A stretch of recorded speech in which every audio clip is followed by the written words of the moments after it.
O colapso na rede pública e na privada, que tanto tentou se evitar no início da pandemia, acabou tornando-se realidade no país. O motivo que ocasionou o aumento de índice de ocupação de leitos de enfermaria e de unidades de terapia intensiva foi o descuido, onde as pessoas deixaram de seguir as medidas protetivas durante o período que novas cepas circulavam no Brasil. Tem algumas que são as variantes que nos preocupam, que podem causar desde mais transmissibilidade, serem variantes que se transmitem mais facilmente entre as pessoas, e também variantes que podem causar doenças mais graves. Isso ainda está em estudo, não está provado, mas a gente já sabe que as variantes no Brasil, muitas delas, incluindo a cepa de Manaus, elas são variantes mais transmissíveis. Então, se a transmissão já era alta entre as pessoas, com essa variante, a chance da gente transmitir entre uma pessoa e outra é maior ainda. No nosso estado está, em muitos municípios,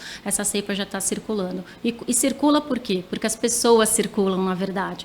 Porque no Brasil nós circulamos entre todos os estados livremente e com isso, não tomando as medidas que devem ser tomadas de isolamento domiciliar, de evitar o contato entre as pessoas sem máscara, nós mesmos somos responsáveis por essas variantes se espalharem pelo Brasil. Segundo médicos e pesquisadores, o sistema de saúde enfrenta o pior momento da pandemia. Em Atibaia, a ocupação dos leitos chega a 98%. Já o índice regional é de 100%. A fila de espera por atendimento em Atibaia e Bragança Paulista fica cada vez mais grande, e isso reflete nos dados do estado. Nesta semana, o número de pacientes em UTI ultrapassou a marca de 12 mil, após um aumento sucessivo de internações. Lembrando que em 4 semanas tivemos um aumento do número de internações de 110% em relação àquilo que nós vimos no dia 22 do mês de fevereiro. Em todo o estado, mais de 29 mil pessoas foram infectadas.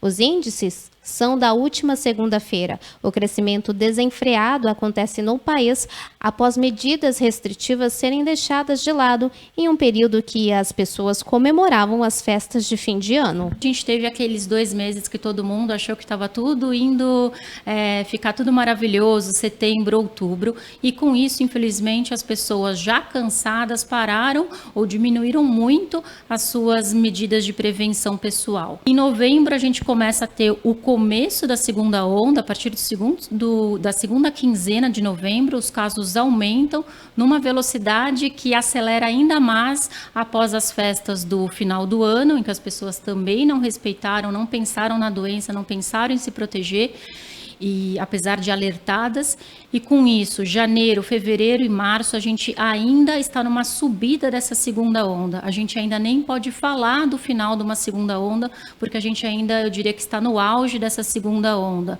Auge e talvez continue piorando, porque semana passada, acho que todos sabem, a gente teve a pior semana da pandemia no Brasil, com um recorde de óbitos e a taxa de internação que a gente vê nos hospitais, todos os hospitais, praticamente de todos os estados, ao mesmo tempo, sofrendo um impacto muito grande com a taxa de ocupação de pacientes com Covid. Durante a primeira onda da pandemia no país, um engenheiro Jader Coco pegou a doença no decorrer do exercício de sua profissão.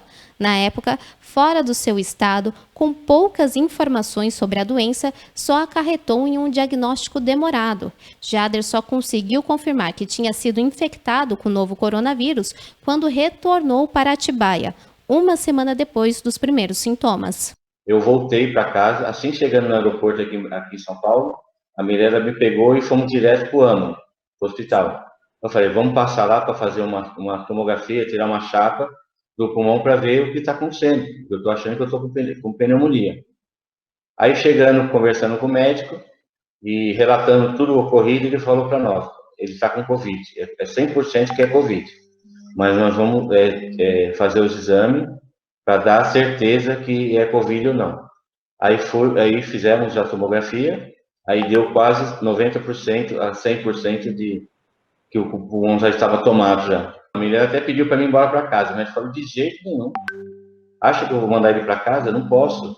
Aí foi conversar com outros médicos, e os médicos falaram, não, vai ser internado, nós vamos internar ele, que está muito complicado, aí o pulmão dele está muito tomado. Aí acabei ficando lá internado 4 dias. tomando medicamento, tudo tal. Aí vim embora para casa depois de 4 dias. Acreditar que a recuperação de pacientes com Covid-19 é rápida e tranquila acaba sendo uma forma ingênua de encarar a doença. Em muitos casos, os pacientes costumam desenvolver outros tipos de patologias. Sábado à noite, eu tive um AVC, assim do nada, assim sentado, tentava levantar, não conseguia, pegar o celular, não conseguia, e eu comecei a ficar preocupado. Aí falei para a Mirella, me acorde, eu acho que estou tendo algum problema, me leva para o hospital. Aí ela viu, aí começou a cair o lado do rosto, né? Aí a gente percebeu que realmente eu estava tendo um AVC. Aí ela já ligou para o pessoal do SAMU, o pessoal veio, né?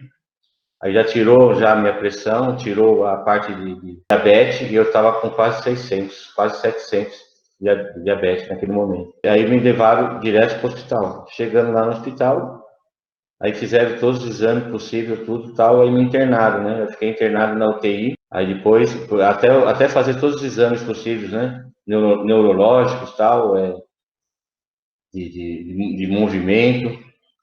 E graças a Deus não tive perca de movimento, não.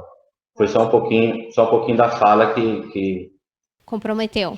Isso, hoje eu ainda continuo sem paladar e sem olfato. Já fazem desde mês 8, né? Já estamos indo aí para 8 meses praticamente, né? Quase 8 meses já sem retorno, né? O Programa Nacional de Imunização começou logo após a Agência Nacional de Vigilância Sanitária, a Anvisa, aprovar o uso emergencial de 2 imunizantes, a Coronavac e a AstraZeneca, em 17 de janeiro. De lá para cá, o PNI registra índices baixos ao vacinar os grupos prioritários. A médica infectologista Renata alerta que mesmo as pessoas que já tenham sido imunizadas não deixem de lado as medidas protetivas, pois o risco de se contaminar e passar a doença para outra pessoa existe. Nenhuma vacina protege 100%. Então a gente já tem 2 vacinas no mercado brasileiro, uma protegendo um pouco mais, ou uma protegendo um pouco menos, mas com boa proteção. Mas a gente tem que lembrar que estar vacinada por qualquer vacina, por qualquer doença, não é estar protegido 100%. Em nós, uma vez vacinados, a gente tende a ter uma doença mais leve, ou não ter doença, leve, moderada, e não ter um caso grave da doença. Isso já é maravilhoso. Porém, isso não impede que eu, vacinada, eu vou me infectar com esse vírus, eu, pessoalmente, vou ter uma doença mais leve, mas vai ter um período em que esse vírus vai se multiplicar dentro de mim, principalmente dentro da minha via aérea, e eu vou transmitir isso para outras pessoas. Então, eu não posso, mesmo vacinada, parar de fazer as 3 coisas mais importantes, que é manter distância, usar máscara e mãos limpas.